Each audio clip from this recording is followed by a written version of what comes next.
तुम्हारे पास बहुत ही कम टाइम है। दिसंबर, जनवरी, फरवरी, ये 3 महीने तुम्हारे पास सिर्फ और सिर्फ बचे हैं, सिर्फ 3 महीने। और इन 3 महीनों के अंदर तुम्हारे 1 प्री बोर्ड कंडक्ट होंगे, 2 प्री बोर्ड कंडक्ट होंगे, और इन प्री बोर्ड के बीच में तुम्हें अपने सिलेबस को भी कंप्लीट करना है, 95% से ज्यादा मार्क को भी स्कोर करना है। और नहीं समझ में आ रहा कि यार मैं इस समय मेरा प्री बोर्ड जो है वो सामने आ चुका है, मैं अपने सिलेबस को स्टार्ट करूं, मैं प्री बोर्ड के एग्जाम की कुछ मत सोचो, कुछ भी मत सोचो। इस वीडियो पे क्लिक करा, मैं डेफिनेटली कर रहा हूं। ये तरीका मैं तुम्हें इस वीडियो के अंदर जो बताने वाला हूं कोई नहीं बताएगा, कोई भी नहीं बताएगा, क्योंकि इस तरीके को अगर तुमने फॉलो किया, लिटरली कह रहा हूं, बूम हो जाओगे तुम लोग, फट जाओगे एक तरीके से। और 100% कह रहा हूं कि 95% से ज्यादा मार्क को स्कोर करके आओगे अपने एग्जाम। जो आदमी साल में 10 दिन 15 घंटे पढ़ता था, वो जब वो चाहेगा कि मैं डेली 10 घंटे पढ़ूं, तब दिक्कत पैदा होती है। अपने मन को ताकतवर बनाओ। एक ही तरीका है, watching your mind. Delete all the thoughts which don't have any role in your life। जो डर गया समझो मर गया। तो सबसे पहले तो मेरी बात सुनो, ये वीडियो किसी भी एक क्लास को टारगेट नहीं करेगी कि आप लोग क्लास 10 के हो, क्लास 11 के हो, क्लास 12 के हो, तभी ये वीडियो आपके लिए इंपॉर्टेंट है। नहीं, आप किसी भी क्लास से बिलोंग करते हो, आपका एग्जाम कंडक्ट होने वाला है, ये वीडियो आपके लिए इंपॉर्टेंट है। मत पूछना, मत सोचना कि यार मैं तो इस कुछ मत सोचो। अगर तुम्हारा एग्जाम कंडक्ट होने वाला है तो ये वीडियो इंपॉर्टेंट है, बात खत्म। ठीक है, अब सुनो, तुम्हारे सामने इस टाइम पे 2 सिचुएशन है। एक कि तुम्हारा प्री बोर्ड कंडक्ट होने वाला है, और एक कि तुम्हारा सिलेबस पूरा का पूरा बाकी है, या फिर थोड़ा बहुत कंप्लीट है, ज़्यादा कंप्लीट नहीं करा, ये सिचुएशन। अब इस टाइम पे तुम्हारी सबसे बड़ी क्वेरी क्या है? भैया मैं अपने सिलेबस को स्क्रैच से स्टार्ट करूं, या प्री बोर्ड की तैयारी करूं, या फिर प्री बोर्ड को इग्नोर कर दूं यार, क्योंकि एनुअल एग्जाम मेन माना जाता है। ये तो कुछ नहीं है। सुनो, ऐसा कुछ मत करना। सबसे पहले तुम अपने सिलेबस को स्क्रैच से स्टार्ट कर दो। हाँ, स्क्रैच से स्टार्ट कर दो। जहां से तुमने छोड़ा है, जहां पर तुम्हारा सिलेबस नहीं हुआ है, वहां से करना स्टार्ट कर दो। ये मत सोचो कि तुम्हारा प्री बोर्ड कंडक्ट होने वाला है। बट अगर तुम्हारा प्री बोर्ड कंडक्ट हो रहा है तो 2 दिन बाद, जैसे अगर मान लो कि तुम्हारा 2 दिन बाद मैथ का एग्जाम है, तो उसके 2 दिन पहले अपने आप को पूरा उस सब्जेक्ट के अंदर झोंक दो। मैथ का एग्जाम अगर 2 दिन बाद है, अगर तुम साइंस की तैयारी कर रहे थे, स्क्रैच से स्टार्ट करते साइंस को, तो साइंस को छोड़ करके अपने 2 दिन प्री बोर्ड आने वाले हैं, उसके 2 दिन पहले अपने आप को मैथ में झोंक दो, पूरी तरीके से झोंक दो।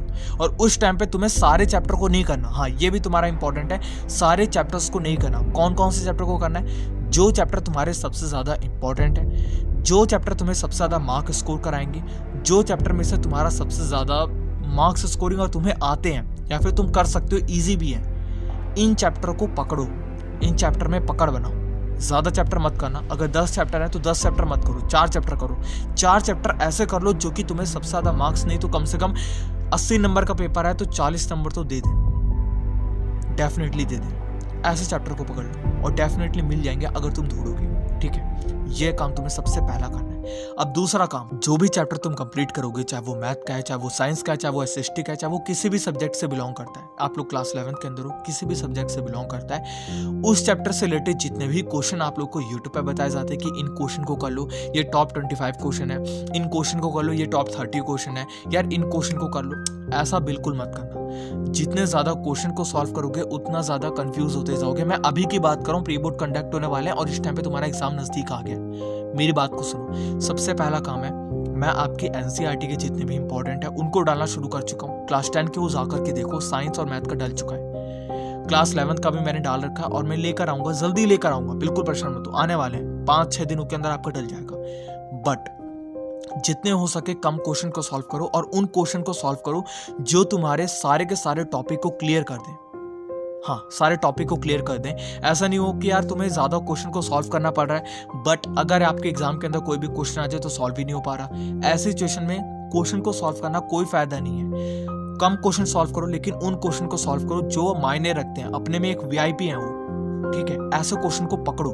वो क्वेश्चन आप लोग को मैं डाल रहा हूँ यूट्यूब पे इंपॉर्टेंट क्वेश्चन के रूप में, वो देख सकते हो, या तो तुम जा करके नेट से निकाल सकते हो, कहीं से भी निकाल सकते हो, बट ज्यादा।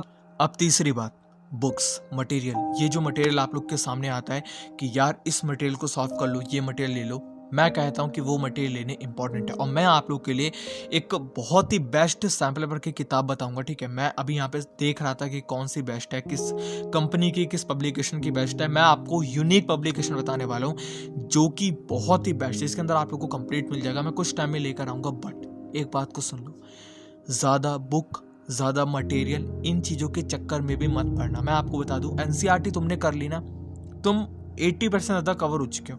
बट अगर तुम क्लास 11-12 के अंदर हो तो वहाँ पे एनसीईआरटी किसी किसी सब्जेक्ट में काम आएगी, किसी किसी सब्जेक्ट में काम नहीं आएगी। जैसे अकाउंट की बात करूँ, अगर मैं तुम्हें कहूँ कि तुम एनसीईआरटी से पढ़ लेना, नहीं पढ़ पाओगे, टीएस ग्रेवाल की ज़रूरत पड़ेगी। ऐसे तुम्हारे साइंस के भी कुछ सब्जेक्ट है जिसके अंदर एनसीईआरटी काम नहीं आती, पहले रेफरेंस काम आती फिर एनसीईआरटी आती है। तो इस चीज़ का ध्यान दो कि एनसीईआरटी तो सबसे पहले करनी है क्लास 10 के पहले, जितने भी बच्चे हैं क्लास 10 के बच्चे हो डेफिनेटली करनी है। बट अगर तुम क्लास 11 के हो तो अपनी बुक को चेंज मत करना। और दूसरी बात, अपने उन किताबों को पूरा कंप्लीट करने पे ध्यान दो। किसी के भी कहने पे कोई से भी ज़्यादा किताबों को मत ले लेना कि तुमने एक से ज़्यादा किताबों को ले लिया, 10 किताबें ले ली, कोई फ़ायदा नहीं है, कोई बुकलेट नहीं है, कोई मटेरियल नहीं है, कोई ये लास्ट मिनट वाले हमारे क्वेश्चन पेपर आ रहे हैं इनको ले लो, कुछ नहीं होता यार। लास्ट मिनट क्या होता है, एक बारी बना दो ना, तुम्हें अपने बुक पे भरोसा नहीं है, एक बारी बना के 10-10 बार बदल रहे हो। जिस बंदे को अपनी बुक पे भरोसा है ना, वो एक ही बार बनाएगा, 10 बार नहीं बनाएगा। अब चौथी टिप, जब भी पढ़ने बैठो अपनी डेडलाइन को फिक्स रखो। जैसा आप लोग सुबह उठते हो, सुबह उठने के बाद अपने टॉपिक को पहले फिक्स कर लो कि मैं आज इतना टॉपिक कंप्लीट करूंगा। बट अपने टॉपिक को इतना बड़ा मत रखना कि आपका माइंड जो है वो परेशान हो जाए। अपने छोटे छोटे टास्क बनाओ, आज मैं इतना टॉपिक कंप्लीट करूंगा, और जैसे ही वो टॉपिक कंप्लीट हो जाए तो ऐसा नहीं कि तुम लोग यहाँ पे बाहर घूमने चले गए, ऐसा मत करना। तुम उसके बाद अपने नए टास्क को, नए टॉपिक को फिर से डेवलप कर लेना कि मैं अब इतना टॉपिक और कंप्लीट करने जा रहा हूँ। अपने माइंड को छोटा टास्क दो और टास्क पूरा होने के बाद फिर से एक नए टास्क को डेवलप कर दो। अगर तुम ऐसा करोगे तो सबसे पहली बात, तुम्हारा माइंड जो है वो थकेगा नहीं, पहली बात तो, क्योंकि उसको लगेगा कि यार छोटे छोटे टास्क हैं, वो ले लेगा टास्क को। उसके बाद जो तुम यहाँ पे गैप नहीं लोगे ना, मतलब एक टारगेट कंप्लीट हुआ, 15 मिनट आधे घंटे का ब्रेक लिया, उसके बाद फिर से नया टास्क तुमने डेवलप करके फिर से स्टार्ट कर दिया, तुम्हारा माइंड हारेगा नहीं। तुम्हारा माइंड को ना कंसिस्टेंसी की आदत पड़ जाएगी, और 4-5 दिन करोगे, छठे दिन ऑटोमेटिक करने लगोगे। तो अपने टास्क को पहले मत रखो कि मैं आज पूरे 10 चैप्टर को कंप्लीट कर दूंगा, नहीं, मैं आज एक चैप्टर के सिर्फ एक एक्सरसाइज को कंप्लीट करूंगा। स्टार्टिंग में पहला टास्क यही रखो कि एक एक्सरसाइज का टारगेट है, ठीक है, वो कंप्लीट हुआ, सेकंड एक्सरसाइज फिर से कंप्लीट करूंगा, तुम्हारा नेक्स्ट टारगेट बन गया। तीसरा टारगेट है कि मैं तीसरी एक्सरसाइज को कंप्लीट करूंगा। जो भी तुम्हारे जितना भी, अगर साइंस पढ़ रहे हो या SST पढ़ रहे हो, अपने टॉपिक को फिक्स कर लो, ठीक है। अब 5वीं टिप, एक दिन के अंदर कम से कम आप लोगों को अपनी सेल्फ स्टडी में, मान लो अगर आप ट्यूशन जाते हो, आप कोचिंग जाते हो, आप ऑनलाइन स्टडी करते हो, हर जगह की स्टडी को हटा करके सेल्फ स्टडी की बात करूँ तो कम से कम, अगर आप लोग ट्यूशन हर जगह जाते हो तो 3 से 4 घंटा ले लेना।